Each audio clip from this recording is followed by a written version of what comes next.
Alright, for this demonstration I'm going to show you how to design an image using one-point perspective.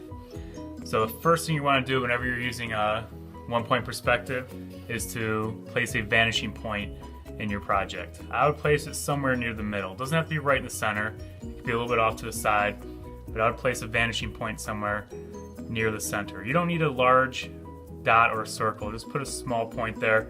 It'll help make your shapes more accurate if it's smaller. Alright, after that, that's when you kind of lay out your design using any kind of shapes you want around that vanishing point. So what I have here, I have some different stencils you could use with circles, squares. I even have a stencil with some fancier shapes here that look kind of like this. It's really up to you. So I'm going to start off with some simpler shapes. And I'm just going to use this square stencil to begin with. And I'm going to put some squares throughout here. Like this. Just trace the stencils as neatly as possible. Let's see, I'll have one that's kind of close to the vanishing point here. I think it's a good idea to also have some shapes kind of going off the edge of the page. I think that will improve your composition. Remember, a composition is an organization of all the elements throughout your project where you kind of lay out everything. If you're a beginner at this, you may want to stick with just simple shapes like squares, rectangles, and circles. If you feel a little bit more advanced, then you could use some of those other stencils I have with the really unique shapes. Alright, I've got a few shapes here. I'm going to throw a really tricky shape in here, right in this corner here. Let's see how this ends up. I like having a few shapes going off the edge of the page like that. Let's see how this one looks. This one's going to be kind of tricky, but I think using the one-point perspective with it will make it look really cool.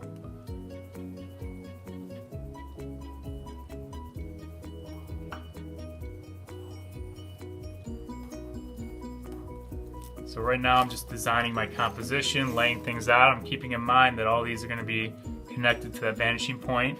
So I think I need something else over here, maybe another circle. Like so.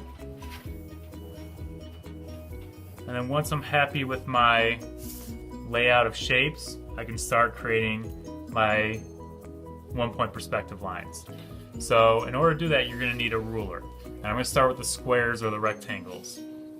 Whenever you have a square or rectangle, well, before that, I would actually start with any kind of shapes that are closest to the vanishing point. I always start with the shapes closest and then work your way out. That way, if you try to do these ones first, they won't get in the way of your shapes that are towards the center of the page. So whenever you have a square or a rectangle, you're going to want to use one-point perspective lines going from all the exposed corners. So any corner that will go to this vanishing point without going inside your shape, you want to make a line from. So I'm going to definitely make a line from this corner. So I'm going to line up my ruler with that corner and the vanishing point. And I'm going to draw this line lightly because I might end up erasing part of it. So draw that lightly. This corner is definitely going to need a line right here like this. Make sure that your corners and the vanishing point are lined up as perfectly as you can get them. Just like this. Alright, now it looks like that square is popping out at us, coming back from the distance. And if I want to come in and do this square right here, I'm definitely going to need a line from here, here, and I'm pretty sure here, but I'll check with my ruler in a moment. So this corner is going to need a line. Remember, a light line to the vanishing point, because we're going to erase parts of these possibly. Line this one up. That one goes right next to the other one. That's kind of cool. And then in order to check to see if this one needs a line or not, you line up your ruler with the vanishing point. If it doesn't go through your shape, which it doesn't, it's going to need a line. So I'm definitely going to need a line here, but stop it once it hits another shape. You don't want to go through that shape because it's in front of this one. That's why we always do the shapes nearest the vanishing point first. When it comes to the circles are a little bit different. I like to start in the vanishing point with my pencil, line up the ruler with it, and I simply move my ruler over until it hits the circle. As soon as it touches the circle, that's where I want my line, right there. Just like this. Same thing on this side. I don't want to go on this side of it because I can't really tell where it hits, so I like to turn my paper and keep my shape on my drawing hand side and the ruler outside of it. So I'm going to start at the vanishing point, like I said, move the ruler right until it hits that circle, make my line, and remember you stop once it hits another shape. So now I have two squares that look like they're popping out at you, as well as a circle, which actually creates a cylinder there. Now when you come to these fancier shapes here, these are a little trickier.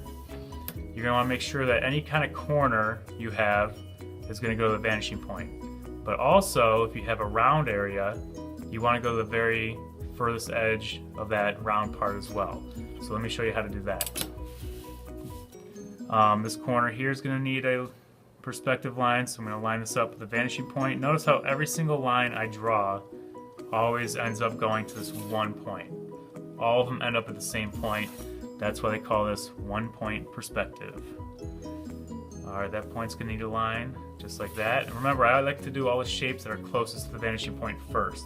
So I'm not going to start with these ones up here. I'm going to start with the lowest one.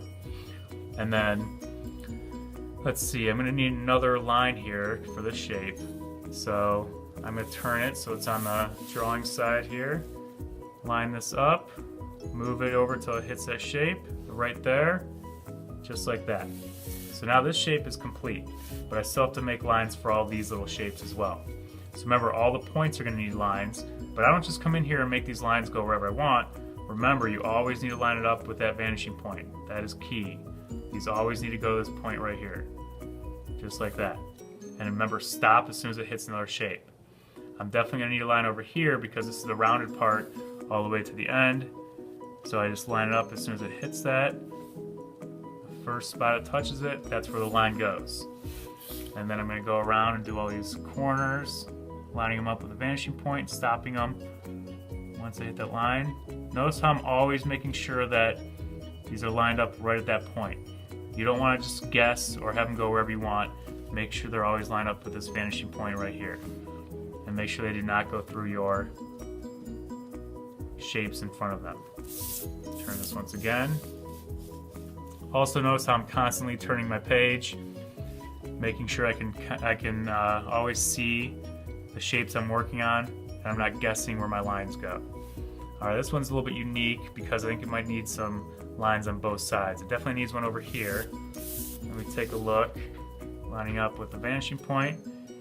Yep, right there, the edge of it. And then let's check this other part of it, see if it goes to the edge. Yep, right there. So it will need another line just like that. Alright, and I'm missing a couple more. These unique shapes are going to have a lot more lines involved with them. Right there. This one's actually going to go all the way down because it's on the, just misses that one. And then finally, this last one right here. So now I have a variety of shapes that have perspective lines going to one vanishing point, and it gives it the illusion of popping out at you.